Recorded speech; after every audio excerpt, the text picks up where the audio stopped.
Good morning, everyone. Welcome to the Modern Market. This is our daily show from Monday to Friday at 7 a.m. Eastern Time, 12 p.m. GMT, every day of the week, where we discuss all things to do with the modern market. That is the crypto market, the NFT market, and how to make an extraordinary amount of money in an ideal world in these very risky markets that we operate in. I'm your host, Bichek. I'm joined by my legendary co-hosts, Legendary and Sammy.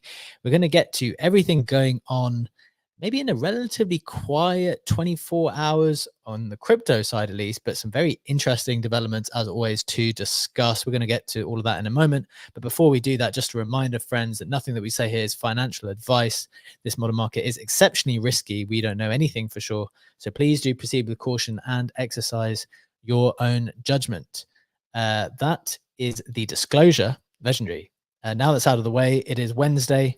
It is the 17th of April. Things feel a little bit calmer in the last 24 hours. The dump has stopped. How are you feeling? How are you doing?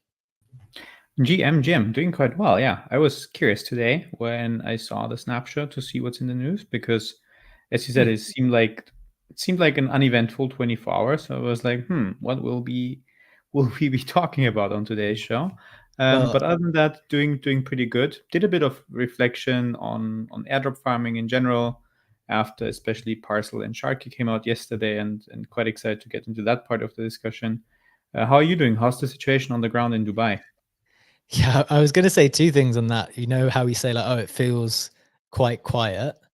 I was going to say two things. One, definitely think, and we're going to get onto this bigger discussion about the airdrops. I definitely think what our expectations have kind of ballooned out of control on some level. And we had two relatively large airdrops yesterday. Maybe they didn't quite meet expectations on some level. And somehow our general conclusion, and I'm saying this for myself as well, and I do think that the market sees these as a slight disappointment. And as I said, we're going to get into it. So I think on some level, we've kind of become immune to stuff happening, because I think a lot did happen yesterday, but somehow it still feels like a calmer day. And the second thing I was going to say is, yes, crypto Twitter did seem to get taken over by Dubai, uh, kind of biblical references to the flood that was taking place. It's been pretty outrageous being here. I was just stuck all day. Fortunately, I was in my hotel and I wasn't caught out, but I just got upstairs from downstairs, and I was telling you guys, a good friend is downstairs, arrived, was staying at the same hotel as me, and he arrived at the Dubai airport eight at last night at some point, spent 8 hours at the airport because they didn't know how to coordinate or how to get out of there. And yeah, it was very, very difficult. And then they couldn't even drive him to the hotel, had to drop him like 20 minutes walk away because all of the roads up to the hotel, and we're not in a difficult location. We're right in the city. So it's been pretty difficult. That's just one story. There's been so many, I'm sure people have seen on the timeline, that it is it is very difficult to get around in Dubai at the moment. Funky, your hand is raised. Welcome to the stage, my friend. How have you been seeing it through the lens of someone far away? What are your thoughts on the Dubai takeover?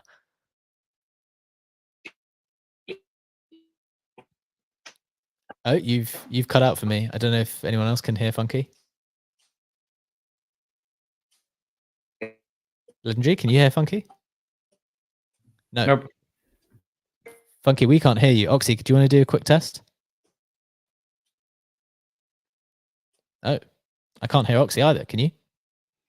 Yeah, I think it's fine. So I've just checked on my phone. I can hear them perfectly on my phone, but I can't hear them through StreamYard. Interesting. Apologies, guys. So I guess they can hear us. I'm not sure what's going on there. Maybe try to drop down, maybe try to join again. Otherwise, it might be that my connection here is not the best. At a minimum, you have us three. That might have to suffice for the day, but we'd love to be able to hear people's thoughts who are joining us as always. Funky, you're back with us. Should we give it another quick test? Can we hear you now? Funky, go and give it a go. GM, can you guys hear me now? Yeah, we can. That's good. I was just saying, like, I found it really interesting seeing all the, especially biblical allusions, people saying like, oh, we're being punished for selling our coins too early. I was laughing a lot, although, I mean, obviously it was very misfortunate for many people who were trying to arrive. Some of my colleagues were flying in. They had to circle the airport for like 90 minutes before they could even land because it was so dangerous. But moving a step from me, I was just going to ask you guys a question. I mean, I'm not a data master the way that Brett is, but do you think that there's any correlation between how the market sentiment is when a new airdrop happens, like Parcel or SharkyFi? You said people were disappointed. When these others like Wormhole dropped, we were still really pumping. Do you think that has anything to do with just how they start off and how quickly they're sold off? I'm sure we'll get into the conversation more later, but just was in the back of my mind. Look, I think it's a really great question. And as you suspect, I think that's something we'll dive into as we get into that specific conversation. So a very, very interesting question. Do want to talk about that, but we will come to that in turn. So in the meantime, before we get into that very important question Funky just raised, as well as all of the other interesting stuff that we've got on the table today, let's get into the headlines as always from the snapshot, which is pinned up top. I'm going to share it for the people who are watching in on YouTube and X on video, and I'm going to read it out for people who are listening in. So starting with the price action, we've got crypto. Bitcoin is flat, 63.3K. That's what I mean by things being a bit calmer. ETH is also flat at 3.1K. Solana just up 1% at $138. A little bit of calm after what felt like a bit of panic due to the Israel and Iran conflict a few days ago. A little bit of calm, at least from the crypto side of things for the moment. First headline, MAGA meme coin Trump partners with former Trump advisor Roger Stone. Roger Stone says, I've chosen to partner with the MAGA meme coin that President Donald Trump himself has in his wallet. MAGA meme coin has donated over $1 million to homeless veterans and to fighting child sex trafficking in the US. And the reason why I think this is so important, we've spoken about political meme coins on the show before, and Andrew Kang's thesis that meme coins are going to be way bigger this time around. He said meme coins are now partnering with seriously influential political figures. The permeation of meme coins throughout society last cycle was just a sampler. This cycle, we are going deep. Definitely want to discuss the implications of how they're kind of professionalizing in some way into like legit outfits, partnering with real people with real, like, I don't know, real world objectives to achieve something. So I want to discuss that in a lot of more detail. Number two, Memeland announces Rune coin on Bitcoin earned by completing quests and staking meme. I see NFT Stats has just joined. Would love to hear his perspectives on that and more as we get into the show. And finally, in terms of the headlines, we've got the Parcel and Sharky launch yesterday. Parcel at $500 million FDV and Sharky at $45 million FDV. And I think it's fair to say the market was disappointed with that. And we want to reflect a little bit, as Legendary already started. You know, is it fair to be disappointed? Are our expectations completely shot and we're being completely unfair? We'll get into that discussion in just a bit. In terms of some price action, we've got CryptoPunks at 40 ETH, Bored Apes down a couple of percent at 10.7, Mutants at 1.8, DGods at 1.3, Captains at 3.2, Azukis at 3.7, Penguins at 10.3, Mad Lads at 131 Sol, and the Nouns winning bid was at 6.9 ETH. We've got some CryptoPunk sales, one at the low end where CryptoPunks have fallen beneath 40 ETH. A couple of sales went through at 39 ETH. Also had a CryptoPunk big bid selling for 62 ETH. That was actually sold on Rollbit, which people always find very, very entertaining, and it was given away. So people always find that fun. And notable loan for today, CryptoPunk loan for $90,000 at 9% APR for 30 days with our NFT lending partner, NFTFi. Glad to bring that to you. Legendary, that is the price action. Those are the headlines. Anything catching your eye, catching your attention before we get into the bigger discussions today? Notable sales, quite punk dominated, as well as the notable loan. Another thing that stood out for me is on the 24-hour price movement side of things, Azuki Elementals being down actually almost 10%.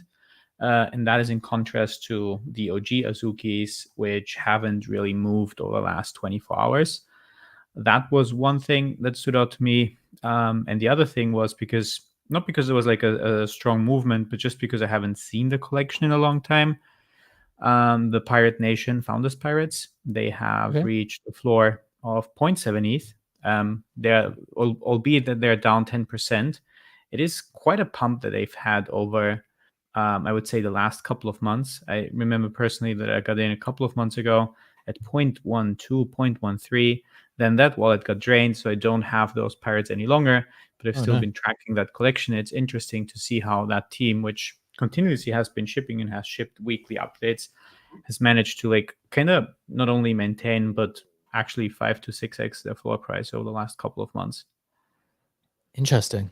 That's an interesting one to pick out. I'm actually completely unfamiliar with that, so that's interesting to hear. Quick follow-up question, Legendary. You said, was it the elementals have declined in price, Azuki OGs not declined? Any reason for that discrepancy from your perspective? I don't know. It could be speculation. Could be one massive dump going on for the elementals, or could be speculation as to how rewards will be distributed when it comes to TGEs, airdrops, etc., split between Azukis and Azuki elementals, and just people probably being a bit more bullish on the OG collection than on the elementals.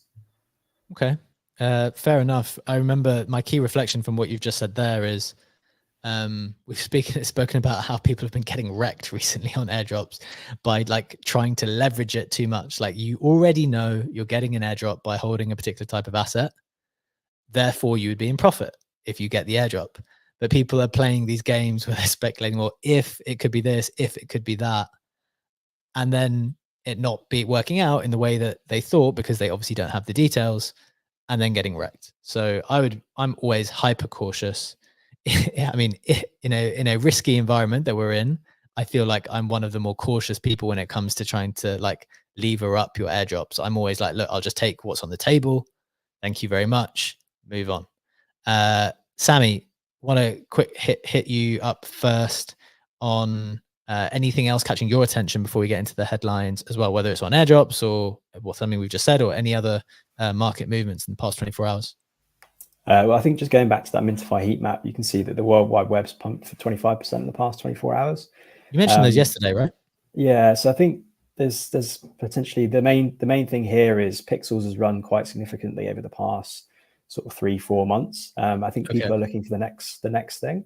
Now, World Wide Web, many of you from like 2021 would recognize this. This was something that you had a lot of projects integrated into. It's live. You can use these assets to actually play around in the game. Didn't these go to like an absolutely insane price at one point? Well, I think you might be thinking about NFT worlds, but this one specifically, you'd still be about 1-2 ETH floor. But then I think the penthouses went for like significant money. I don't know if it was like 50 ETH or something higher, but sure. Yeah, I think that these could potentially be that one of those projects that are being benchmarked as the next Pixels alongside Spellborn, Genesis, and I'm biased, but Cambria as well. So, okay. But outside of that, I think for me, it's with the halvening coming up in 2-3 days, it's probably going to be Runes. I think that's where my attention is at the moment. So, okay, interesting. I don't know if we've got Runes necessarily on the table for discussion for today, but it does appear in the snapshot, as it has been repeatedly in the last few days. There's some interesting stuff coming out of CyberKongs for Runes, but also just across the board, really, really interesting stuff going on there. So we'll keep touching on those things as we see it. Let's get into the bigger discussion then. We said that maybe we'll start with the airdrop stuff, because that was the question that Funky asked, and that's maybe leading on very easily from the conversation we were having yesterday. Maybe Legendary, if we can change the X title to reflect that. And I'll go to Sammy first then, to cut, because I think, Sammy, you potentially did the best out of all of us when it came to the Parcel airdrop. But there definitely was a sense of disappointment on the timeline. I can't be the only one, or anyone else can correct me if I'm wrong at that. And I've just provided the numbers in the headline as something for us to benchmark. Like, Sharky came out at a $45 million FDV. Parcel is still at $500 million FDV. But however, the point, I guess, maybe that people are trying to make is that the chart looks like, let me see if so I'm getting this up on the screen for people on YouTube. Okay, well, the chart doesn't, it's not reflecting perfectly where the price came out at, Sammy, so you can see this chart. For the people who are just listening in, what the chart is showing in the day is like maybe a coin coming out at 80 cents and it declining to about 50 cents now. Sammy, do you want to speak to the price action on Parcel yesterday and why you think maybe some people are a little bit disappointed? Well, I think there's a couple of things. I think you can't please everyone. You're either going to upset the minnows or you're going to upset the whales when it comes out, depending on what airdrop you go for. We spoke about linear versus tiered and the comparisons and the drawbacks, etc., of both. But I think with this one particularly, it came out about 150. I don't think coin market cap's completely up to date, but it literally tanked straight away. And I think it's one of those ones where the market has shifted, and we looked at the comparison of the pre-market that Whale did, and we noted yesterday that I think the price seemed to get, the disparity seemed to get a lot wider as we got to the more recent drops, and that might be to do with market sentiment shifting. It might be due to, if it becomes a consensus of somewhere where we look, then people are incentivized to manipulate it. So there's a lot of variables there that could potentially impact it. So I think people have that expectation that this is going to come out at X market cap based on those inputs. Now, whether you benchmark it against something else, it's difficult with this particular project, just because it's a real estate index trading platform. There isn't much to benchmark it against. So coming out at what you think it might, it's just very hard to find a pinpoint as to what it should come out at. You can probably look at the funding. I think it had about 11.5 million of capital raised to build the product. And I think that coming out at a 500 million market cap isn't unreasonable. I just think that it was a pretty linear airdrop. So a lot of the whales were happy. I spread it across a couple of wallets, but more or less got the same airdrop as I would have done had I just done it in one wallet. Sure. But I think a lot of the guys that literally followed these airdrop farming guides that dumped their money into a liquidity pool, let's say $500 minimum or $1,000, didn't get much of an airdrop. In the grand scheme of things, it was probably still 50% ROI if you compare it over the year, the amount they deployed. Yeah. So it's not bad. But I think that if you'd use the actual leverage trading indices, you could have made quite a lot of money. And I think that's what me and a few other people did. We decided to, okay, let's play around with it. Let's max out the leverage. It's very hard to get liquidated because it's not like crypto. These are quite slow moving indices. Different regions. I found the real estate side of things really interesting in terms of the data behind it. So I think it's a really good product. I think people are probably going to be fading this for season 3. So I'll probably continue participating, probably not to the extent that I was in the previous seasons, but I think that the price doesn't necessarily reflect the underlying product. I think it's still going to do very well. I just don't think people were very happy with the airdrop because it did kind of benefit those people with significant capital. Okay, I want to ask a follow-up question first, and then want to go to Legendary for his thoughts on this. Sammy, as you said, people are not happy. What percentage, like how much lower than what you had expected this to be, did this come out at? And do you think ultimately this is a fair valuation for Parcel? Like, do you think, what would be the better benchmark if it isn't Wales market or something? Well, I think benchmarking is very difficult. I think that how I looked at the Wales market stuff, we saw SharkyFi come out that morning at about 40% of what the pre-market price was. So if you applied that discount to the Parcel price, you would have pretty much landed on what it came out at eventually, or what it settled at. So I think it came out, I think it was at about 95 cents at the point at which it came out, or just maybe a little bit below. I think it settled at around about the 50 cents mark, just below. So you're looking at like a 50% discount on what the pre-market was, which wasn't far off what SharkyFi was. So if you applied that same discount, you probably wouldn't be far off. It's very hard to benchmark it against third-party protocols that are live because there isn't really much like it.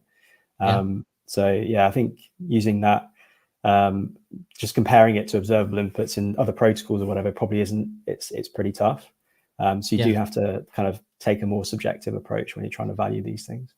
Yeah, I think that's fair. I mean, one of my key reflections on it in the last 24 hours has been like, yes, it feels bad maybe when the line goes straight down, and for some reason people maybe are expecting more. But if you look at it, if you zoom out for like 5 seconds and look at it from like a step back, 500 mil FTV is like pretty healthy. Like, I don't know, Legendary, what do you think? Do you think it's been, do you think that is just healthy and like reasonably fair valuation? Do you think it's been caught up in maybe the broader negativity from the past few days with the conflict and the broader crypto sell-off? Like, how are you thinking about the kind of disappointing airdrop season yesterday?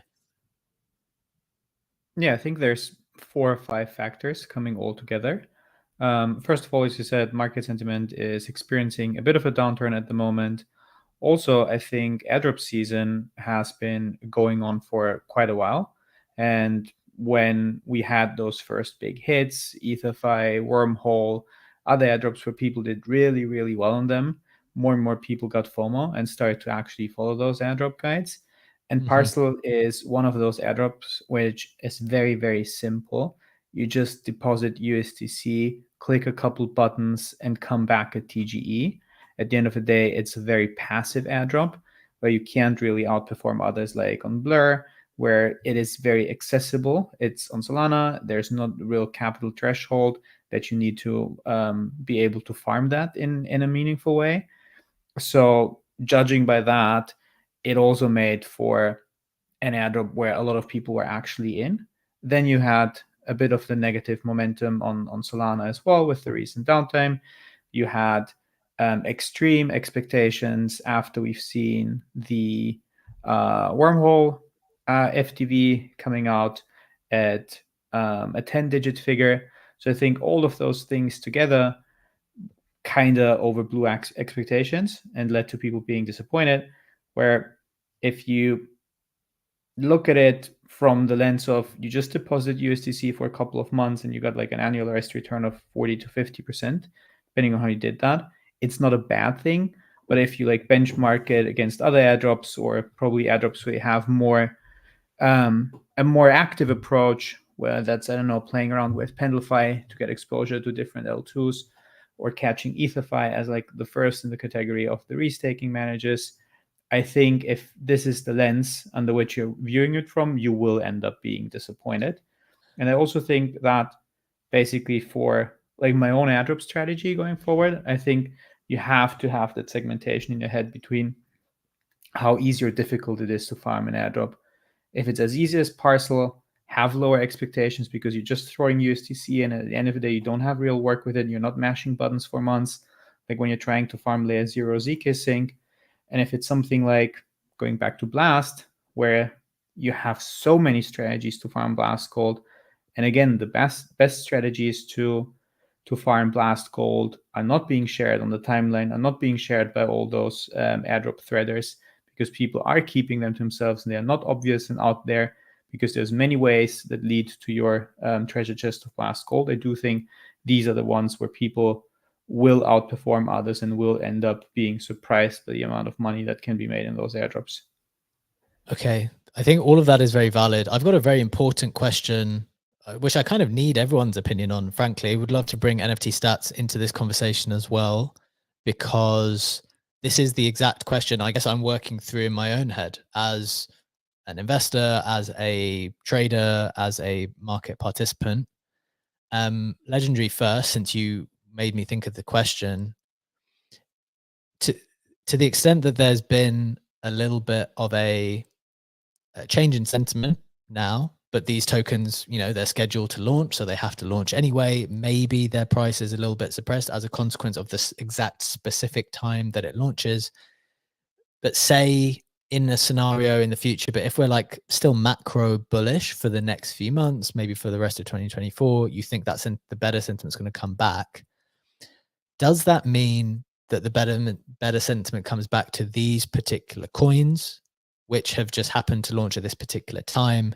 Or will the beneficiary of that better sentiment, which if you are bullish, you're assuming comes back, I don't know, next week, next month, in a few months' time, will the beneficiaries of that better sentiment be the coins that are launching right there and then? Like, how are you thinking about that? That's what I'm trying to work through in my head at the moment. Would love to go around the stage and hear some thoughts there. Yeah, I think it's always easier for a TGE that is happening at the time, that is happening in a trending environment. If you look at something, say, like Portal Coin, which is down from 250 at around the $1 mark, without the major news, without the major announcement, without a major launchpad partner, etc., that coin won't move by itself. Whereas when you have a hyped TG and a hyped environment, you have a higher chance that this ends up at like a very, very high valuation. I think one of the potential ways to play it, and again, it's something I mentioned yesterday because I think it can be a smart thing to do, is if you're farming airdrops and you get the sense that it's overvalued on the pre-market, just sell your airdrop allocation on the pre-market, speculate on the dump, buy the dump, and fill the allocation. And you can also do that without having farmed the airdrop, right? Nobody would have stopped you from selling a shit ton of parcel points or whatever on Whales Market, and then actually have the time to fill the order after the TGE. If that's your speculation that the environment is down bad and this is propped up volume and you think it's going to do terrible, you basically can do the same thing that you can do with stocks. You sell stocks, you sell airdrop points that you don't have, you fill the order, and you settle. Obviously, if the price goes up, you will end up losing money and being fucked by that. But it is an interesting play that I don't think many people are aware of, that it is even possible to speculate on an airdrop dumping post TGE by using those tools. That is interesting. I had not considered that. Those are some interesting thoughts there. I would love to bring NFT Stats into the conversation. Welcome to the stage, my friend. I hope the audio will not rug like we're currently getting rugged out here in Dubai. How are you doing? What is your thoughts on the conversation we're having here on these airdrops coming out? First of all, check your WhatsApp real quick. And that's okay. First secondly, I think, yeah, look, I think this is a game about finding waves, you know, and it feels a lot like surfing. Like, are you in the right place when the right narrative is taking off in the space? And every now and then you see something that just catches the wave beautifully. Yeah, I think if you get your token off at the wrong time, like, it becomes more of a question mark, you know. And I think that is, I think, like I said, it can be hard to regain kind of the positivity that you could have had it been 1 month earlier, had it been at the right place, right time. Kind of like EtherFi was. You know, I think the other thing, like, I was looking at, I'd been thinking about Blast, because last time I was looking at the comparables, I was like, Blast could be a $20 billion token. And then, you know, when I was flying out here, I looked at the comparables again. And I was like, wait, Arbitrum has 6 times the TVL and is something like a $13 billion token. Like, everything has just gone down. You know, the numbers are just lower across the board, and we kind of have to reset our expectations as a result. And I think we're seeing that play out in the marketplace as well. Like, aren't as many people out there who want to give you that exit liquidity right now, because prices have gone down across the board. So I don't know. I don't think anything's too surprising. Okay. First thought is, yes, let's definitely, sorry, I missed your message. Let's definitely try and sort that for tomorrow. It'd be great to record with you here. Second thing, on Blast, do you think, Sam, because I was thinking about this as well after I saw that comparison you did, and people are obviously adamant, well, certain people, including ourselves probably, is that it's going to be bigger than people expect. But then you do look at the numbers and you're like, well, okay, these other ones don't necessarily, or which might be bigger, don't have the numbers that we're talking about. Do you think there's some built-in value for the amount of attention Blast will get because of its NFT core communities who might amplify it more? And given that we're in a broader attention economy, it can potentially have some kind of a premium attached to it for that specific reason. What are your thoughts there? I mean, I think you're going to need a big premium, right? Because if you're looking at the TV, like the Arbitrum is 6x the TVL, and a valuation of like 12 billion, 13 billion. If I remember right, I'm trying to find my tweet. I don't remember. So simply to get to something like 20 billion, like what you're saying has to be true. I think you're going to get something like that because, and it's not just the NFT people. I don't think the NFT people have, like, we don't have the firepower to push them into a $20 billion FTV. I think that Pac-Man is kind of like a crypto-wide phenomenon at this point. I think Blast is something that just has a ton of attention, for better or for worse. And I think it's like, new and in the meta right now, and people are talking about in a way that no one is talking about optimism or Arbitrum or Polygon, right? Like those are kind of stale stories at this point. Whereas like Blast is the thing that everyone is focusing on, getting attention on, and it, like I said, it's not just NFT people. Masari Crypto did, their subject was about Blast yesterday, and their daily newsletter. Like pretty much anybody you talk to in this space is aware of it. So I think that premium that you're talking about is going to happen, but it has to not just happen; it has to be massive for this to be a $20 billion token. Yeah, I think that there's really important points. The only thing I would add to it is the lockup. So me and Legendary were having a conversation offline about this, just in terms of vesting periods and things of that nature. It's like, yes, we can, I guess, run the comparisons up front. I wonder where those other tokens are in terms of their vesting schedules. Like, have people started to receive their tokens? Have they been able to start to sell? Because I expect whenever Blast comes to TGE, the primary investors will be locked up for a period of time, which can cause some very healthy price appreciation. I don't know the exact tokenomics, but Sam, you wanted to come back there? Yeah, I think that's, I mean, look, like the way the Blur token was 12% was released at TGE and it was all to farmers, so I would expect this will be quite similar. 12% released at TGE and it will all be given to farmers, so yeah, you don't have that. You're not as far along in that cycle of more people coming unlocked and more people wanting to be like some of those other guys are. So that could certainly be a pretty big boost to it as well. I mean, I'm bullish for sure. The question is I'm bullish. The question is just when you're building your models and trying to get your expectations in the right place. Yeah. Like, the difference between a 15 billion, 20 billion, 30 billion, that all that stuff matters. And I think sometimes people just start to get ahead of themselves a little bit, because kind of like the sky's the limit as far as where the imagination can wander with something. Yeah, I think that's a really good point. And that's kind of what we were touching on earlier. Just like, should we even really be disappointed with some of the things that are coming out, or is it completely fine? It's just our expectations were the things in the wrong place. I want to hear from, I want to go to Sammy to check in because I said we were going to go around the table. Funky, I see you with your hand raised. What kind of want to bring Brett in first because we haven't heard from him yet too. I think he will have something smart to say on this token side of things. Sammy first, what was your reflection on these kind of valuations at the moment and where the conversation's gone? Yeah, I think, I mean, 20 billion valuation, I think that I don't know the science behind or where that came from. I think that I agree with what Sam said. It's where we want it to go. That's the science. Well, this is my point, right? So people have this figure in their head. They can artificially prop it up through like a low float. So effectively having a low circulating supply at launch, they could have a lot of people that have a vested interest in this token going to a high valuation. So if you scroll down the leaderboard, there's some guys in there that have a lot of capital and probably a lot of clout on the timeline. So if everyone's saying that this is what it's coming out at, it wouldn't surprise me that you kind of the general consensus it lands around about there or not far off. Now, I don't know if that's necessarily a good thing because ultimately, if the valuation is propped up, then it's likely to come down. But I mean, we haven't not seen that before. We've seen it with Portal, we've seen it with a few others. I just think at the moment, at this particular point in time, the market sentiment's shifted a little bit. So it depends, like in the next 2-3 weeks or however long it takes until the Blast token comes out, whether that suddenly shifts and we end up Bitcoin soars to a new all-time high and then market sentiment's up. If it launches, you got all that clout on the timeline. Plus, maybe if the tokenomics are right, it could kind of come out at that level. But yeah, it's hard to tell. There's quite a few variables. Yeah.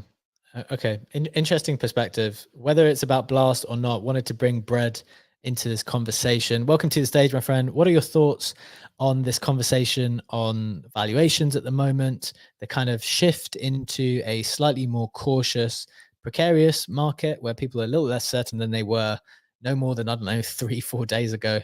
How are you seeing these valuations and tokens coming out? Yeah, good morning, guys.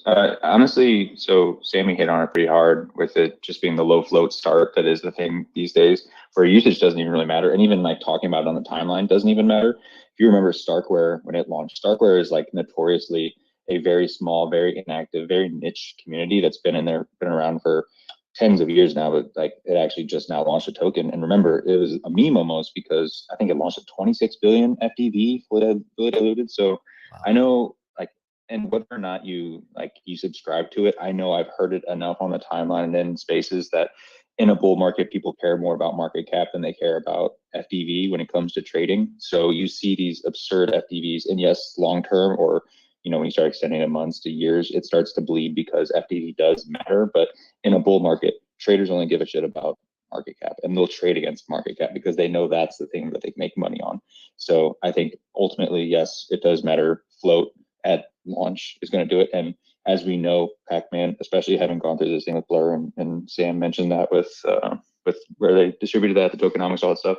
He's a mastermind at creating the games to incentivize people to hold on to the thing for a little bit longer. And whenever you do that to sellers, and you the first thing people don't think of when they get the token is, okay, sell the token. It's, inject into Ponzi for round 2 kind of thing. The more mechanisms like that you have, right, that's reduced sell pressure, and that could ultimately lead to a high FDV when it comes to a low float token. So I'm not going to fade Pac-Man. I mean, he's done it time and again. I don't know that I would say 20 bill plus, but it would not surprise me one bit in this environment.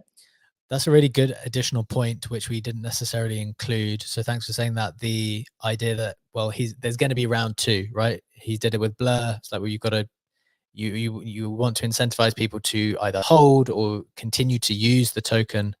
And so I think that's the one aspect that we didn't necessarily include. I think that's relevant. Thanks for bringing that up. Funky, a final point. Well, season 1, he didn't. Season 1, it was literally farmers, here's your token, go sell it, and post about how much money you made. It wasn't until season 2 that Blur. So I just realized I said that wrong, Sam. Thanks for clarification. But what happened to the token then during season 1? I mean, obviously people made a hell of a lot of money and people wanted to participate more, but I can't remember the price action. Do you remember? Yeah, it initially I think it came out around 50 cents and pumped to $1.30.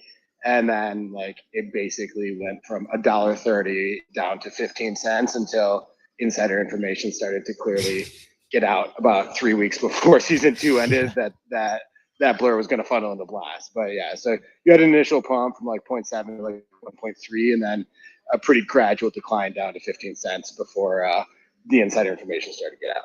And that was a 9-month decline. Interesting. Okay. And just one little bit of additional context, just to kind of frame it for everyone, talking about TBL relative to FDV. So again, I mentioned Starknet. It's all the way down to 12.5 billion FDV right now, and which seems to be the top amongst these L2s. And wow. Starknet has under 1 billion in total value locked currently. Interesting. So that must be an absurdly low float in order to justify that. Very interesting stuff. Great numbers. Thanks so much for clarifications, Brad and Sam. Funky, your hand is raised. Put a bow on this topic for us because we want to get to the Memeland news and also the broader Memecoin discussion. I mean, I'm just going to start off with the most obvious thing. Our brains have clearly all been warped, right? Only in our world do we think a 40-50% return across a couple months is something to be disappointed about.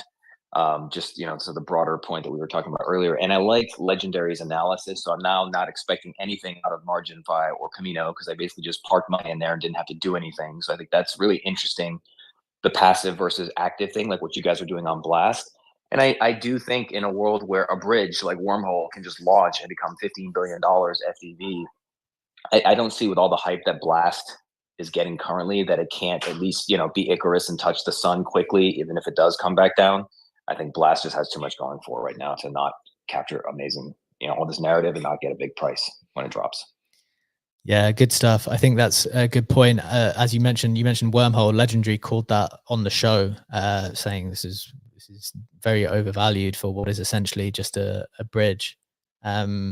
Interesting stuff. I did some reflecting myself, and I remember, I think it was actually Sam messaged me yesterday asking about my SharkyFi drop. And again, to your point, Funky, you were like, our brains have just been warped. It's like, oh, was it a good drop? And I was like, no, exclamation mark. Basically because my expectations have been completely broken by some of the way that these TGs have worked, where you receive just a real multiple on your investment, even just at the TGE moment. We've spoken about how some of these rounds have been a cheat code on some level, just because of the way the market works out, because of the valuations that you get in on. And actually, one of the things I was reflecting on is that I think it's quite cool that we're moving into a bit of a more challenging market, because if you want to put your investor hat on, you're going to have to think, and it's not going to come as easy. And so, like, I was actually reflecting, trying to turn it into a positive, where it's like, right, you actually got to think and be more critical and back the right people, and think like even harder about who you back. Legendary, I know you've done a lot of this stuff as well. Maybe just one reflection from you, kind of looking forward, like, how are you proposing to participate in this type of stuff, knowing that maybe it's not going to be as easy as it was, I don't know, 4 months ago when we started? Yeah, I guess what we've seen, and the point that I wanted to make, is exactly what Brett and Sammy have said in terms of looking at market cap versus looking at FTV, and depending on the state on the market. I think what we've seen at the start of the TGE season was like super slow, super low initial supply at TGE, just to squeeze that FTV number as high as possible and to have like a float of 2-3%. Then we got a bit more confident with the market and have had a set of more quote unquote standard tokenomics. And now what I've seen, and I can't share which project it is that some projects are adapting the tokenomics once more before TGE to cut down on the initial circulating supply. I've seen a project which is a pretty hyped TGE that's coming up, and they essentially cut their initial circulating supply in half because they're not that confident in the market, and then they can go for the squeezeonomics again to have a very low, very low float in the beginning, to be able to inflate that FTV number and be like, look, we're a $5 billion project. So I think that's also a very good indicator to look at. Going forward, I've also seen that some of the more prominent investors have been starting to hold a bit back with the angel KOL, whatever rounds they participate in. I think that we have had that like very fortunate moment of being able to get into some deals from the cusp of the bear to the bull market, and obviously have had a very high set of expectations based on those. And it's not a natural state of things to probably be making your money back at TG and multiples of that, and then be free riding for a year or two on the rest of your vested token allocation. I wouldn't say that this is the standard. So I do think that for now you would have to reset those expectations. But I also don't think that if you have a deal that's good and interesting to you and that you have like a longer conviction in, that you just should say no to it because the market sentiment has shifted a bit, but probably not have those unrealistic expectations, and don't have a mental model where like, okay, I'm gonna make 5 times my money back on TGE and then free ride for 18 months and make an absurd amount of passive income. This might work with individual deals, but that can't be the standard set of expectations that you have.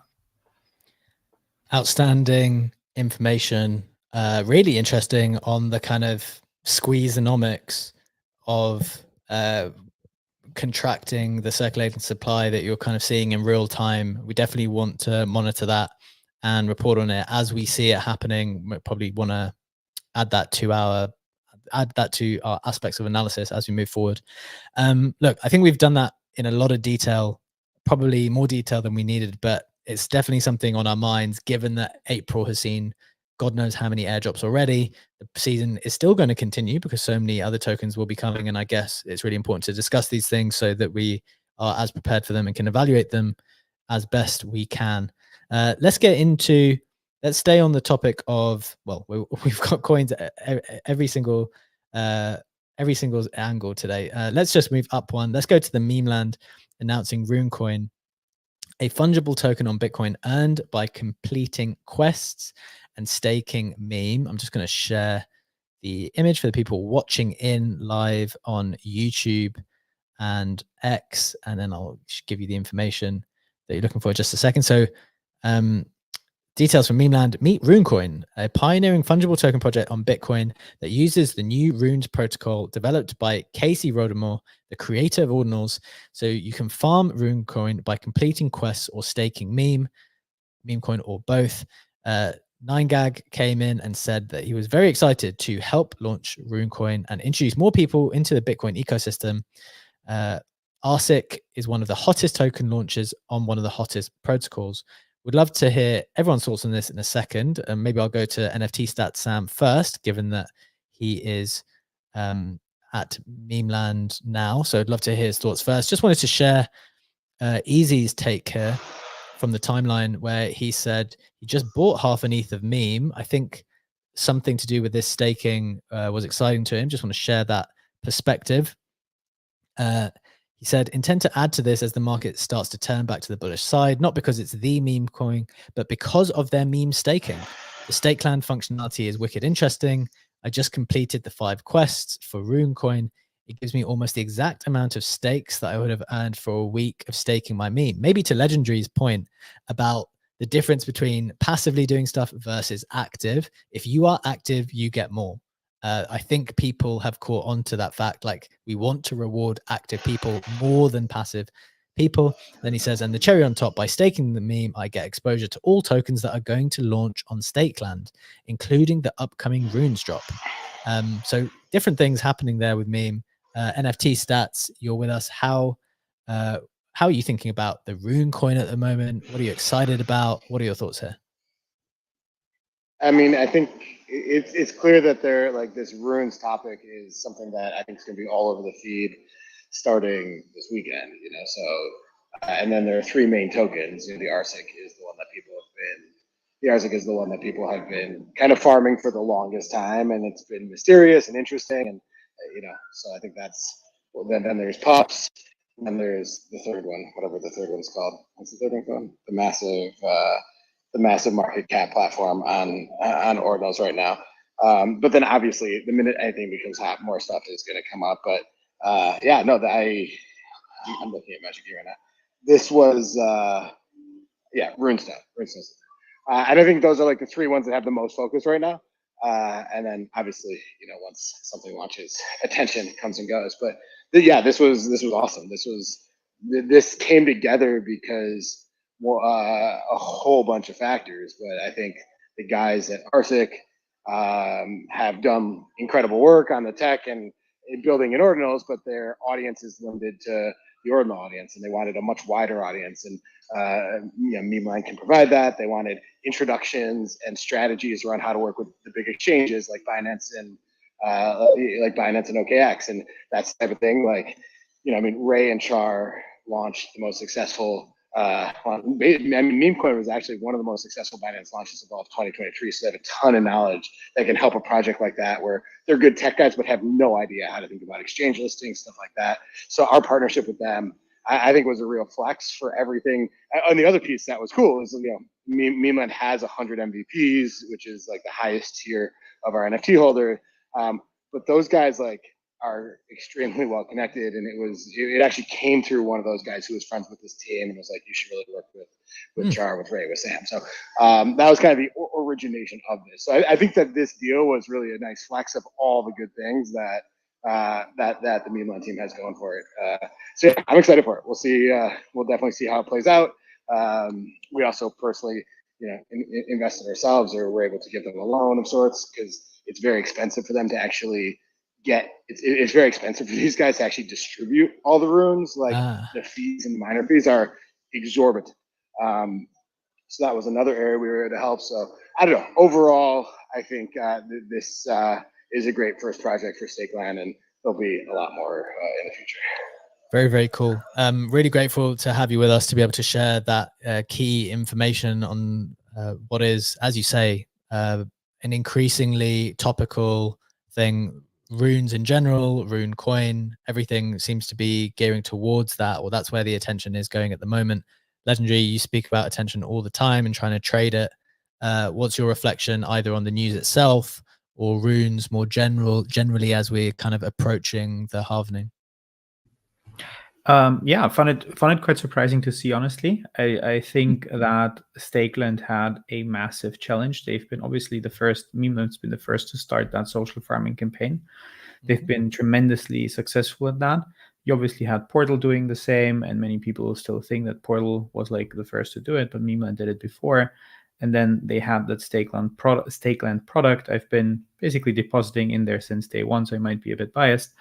But you certainly had a strong set of expectations, or at least I did. What is the first project that we're going to see on there?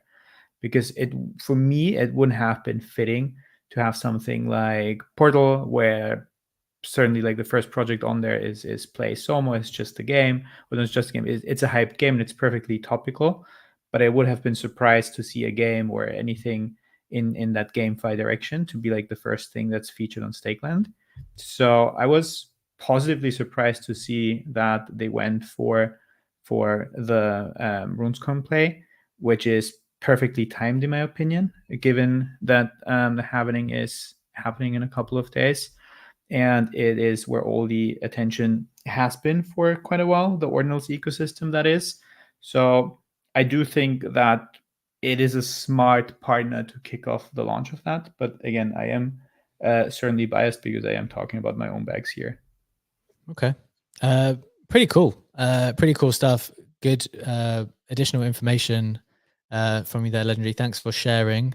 I think what we're going to do, we've only got a few minutes left in the show, so we'll do a quick Web3 roundup from the snapshot pinned up top. And we've got to touch on this former presidential advisor coming on board for the Trump coin, to think of where these political meme coins are going more generally. I was getting very philosophical about that yesterday.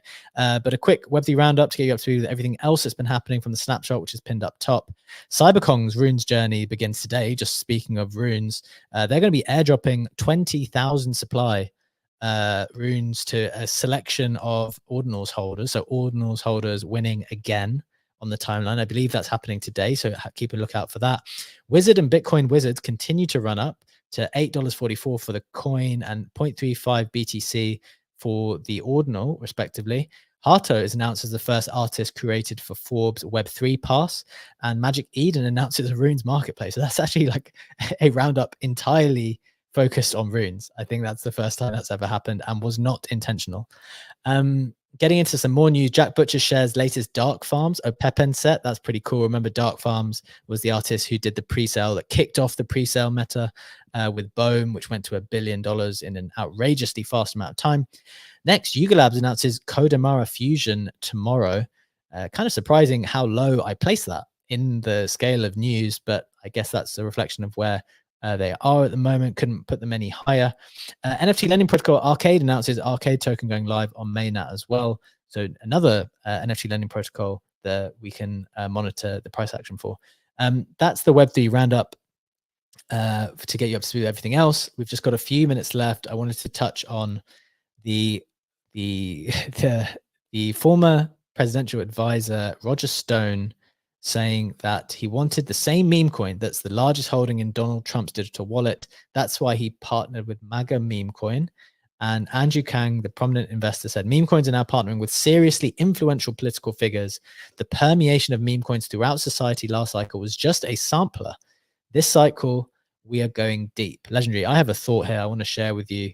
Or maybe we'll go to Sammy because I haven't heard from him in a moment. I was thinking quite philosophically about this yesterday, and I was wondering, like, are meme coins maybe a way to organize groups of people now before you then go after something in the real world? Like in the same way that NFTs were like digital communities that got behind a particular idea or a particular, I don't know, to wanting to be a part of a club.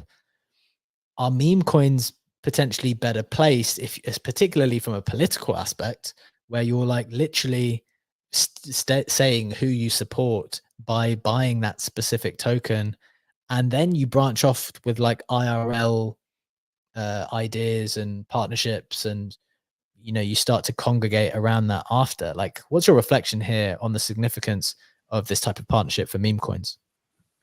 Yeah, it's definitely an evolution. I think community coins, meme coins, social coins have been around for a while. I remember Chili's partnered with like a number of football teams back in the day, and that was kind of used as like a support, like a fan token. Yes. I do think that there's it's kind of like an extension to the NFT community, but on steroids. You've got more people that can participate. I mean, what we could end up seeing is with these 404 movements, you could end up seeing people that buy these meme coins then convert them into PFPs through NFTs, so they can rock it and I think that might eventually happen. It's definitely evolving. I mean, you've got Franklin Templeton writing papers on meme coins and sort of research on that. I think people just see it as a vessel that they can use to leverage their own brand, or now with Trump can probably leverage to like from a political standpoint. So it's certainly interesting. Yeah, really interesting stuff. Legendary, we're at time for the show, but a final reflection from you here as well on the idea of these meme coins kind of transcending purely being a meme online. Yeah, I remember someone saying meme coin season is going to be over once VCs start to use that model for themselves. And I don't think that anyone had it on their bingo card that politicians will use meme coins for their own sake in terms of using the political meme coin season. But I don't think that this is going to mark the end of meme coin season. I still think it's tokenized attention that we will either turn into a product, into a service, or just sell the attention to whomever might need it. And it's going to get even harder to break out of this product model in a sense, and just be a meme coin that can exist and persist over a cycle if you're not following that roadmap. Yeah. Really interesting stuff. We will continue to follow the journey of meme coins as they potentially increase in significance and increase in scope of what they're maybe even intending to achieve as we go through the cycle. We are at time for today's show. Thank you so much for joining us. Just as a reminder, we do this every single day, Monday to Friday, 7 a.m. Eastern time, live on X, live on YouTube, also posted on Spotify and Apple Podcasts for your convenience.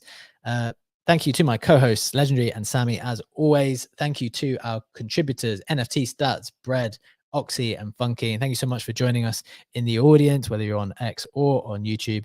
Have a wonderful day. Take care, and we will see you tomorrow. Bye-bye.